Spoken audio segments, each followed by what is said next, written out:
you're cool with Young Chop? Yeah, Chop was just in the studio with me. Okay.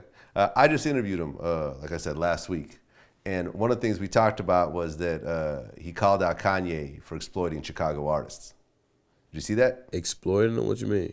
My problem was, or still is, that nigga, you need to come fuck with us.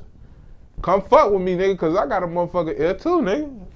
I'm glued to the internet, the streets, all this shit, nigga. I know new talent and all that shit. Nigga, you need new writers, you need new producers, what's up? I got all that shit. It's just shit like that. But it is what it is. I'm doing myself though.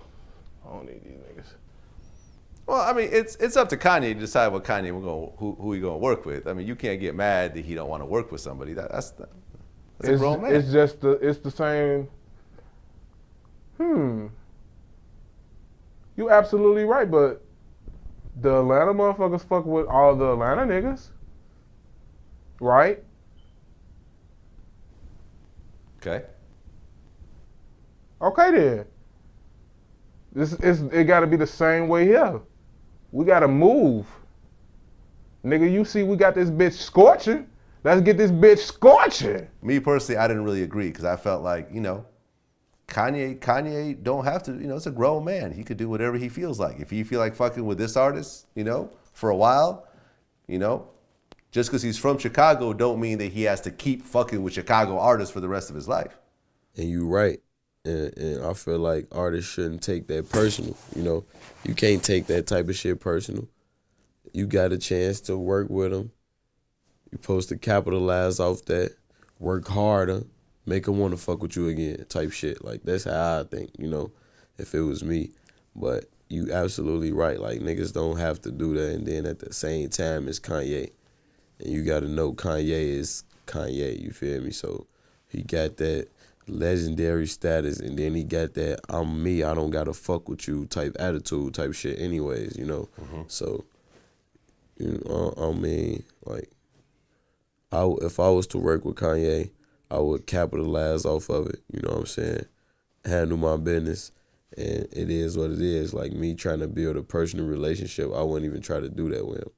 Well, I mean, kind of how you did with Nicki. Right, like you capitalized off of it, right. And you if kept he it moving. He fuck with me, you know what I'm saying? But I'm not gonna go above and beyond and try to build a personal relationship with nobody. Nobody, period. Whether it's Kanye, anybody, you know what I'm saying?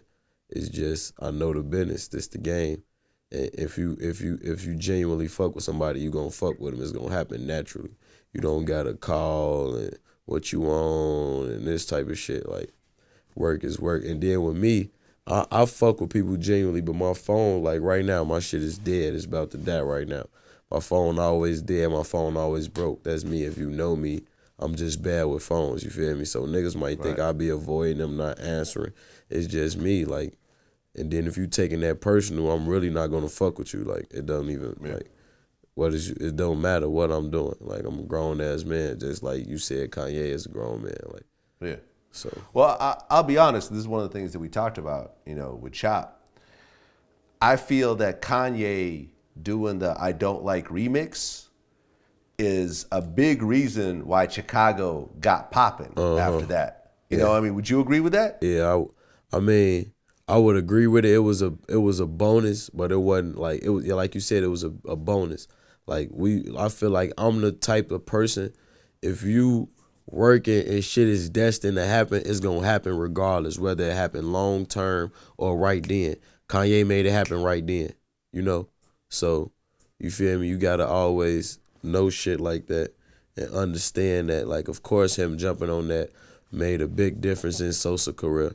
You know what I'm saying? Not even he might not think that made him or broke him, period, because he knew what was destined for him and what he was going to do and what he was going to work hard for regardless. So he may not think like that, but the people like you or people inside the buildings who didn't really notice him until Kanye jumped on this shit, they may think like that. You feel me?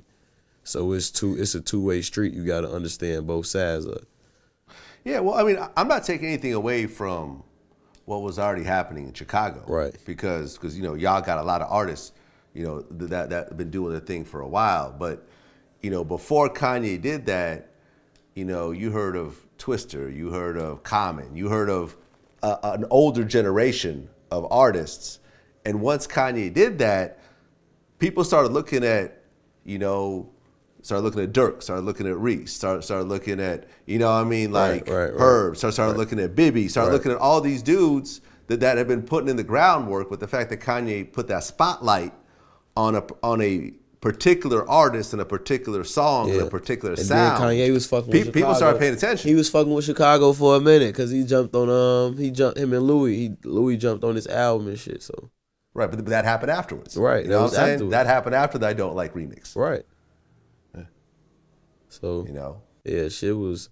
But I ain't gonna lie, like that was a real hit for Sosa. Like that Don't Like shit. Like I remember getting picked up from practice. My cousin barely even listen to music. He blasting that shit. Him and this bitch in the passenger seat, like going crazy. This shit. I'm just looking like, yeah, he got him one. You feel me? Like I knew what that song was gonna do before Kanye even jumped on it. Like and he probably knew what it was gonna do. So you can't pinpoint. I heard the song was really buzzing before Kanye found it. I mean, that was the reason why he found it. Yeah, hell yeah, exactly. That's the reason why he.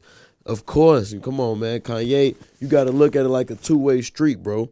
Kanye knew if he jumped on that, it was going to be like a little, for him too, like, oh yeah, Kanye fucking with the young niggas, man. Woo, he on this. He knew that was a hard-ass song, and that song was buzzing in Chicago, and he wanted to get his Chicago cred back, because at the time, like, I wasn't, like, on, like, not even on no hate shit, like, young street niggas, we was on our own shit. Wasn't nobody, like, listening to Kanye, Like at the crib, for the young niggas. Older niggas, of course, Kanye, but we wasn't listening to Kanye, Yeah. We was listening to young niggas shit. So what he did was jumped on that and got young niggas, his name back in young niggas' ear again. So it was a two-way street. He knew, like, Sosa did him some justice and he did Sosa some justice at the same time. Because I'm going to just keep it 100, Yeah. No, like, I agree. I wasn't and listening. I wasn't listening to Ye. Back then as a shorty, I came up off Ye.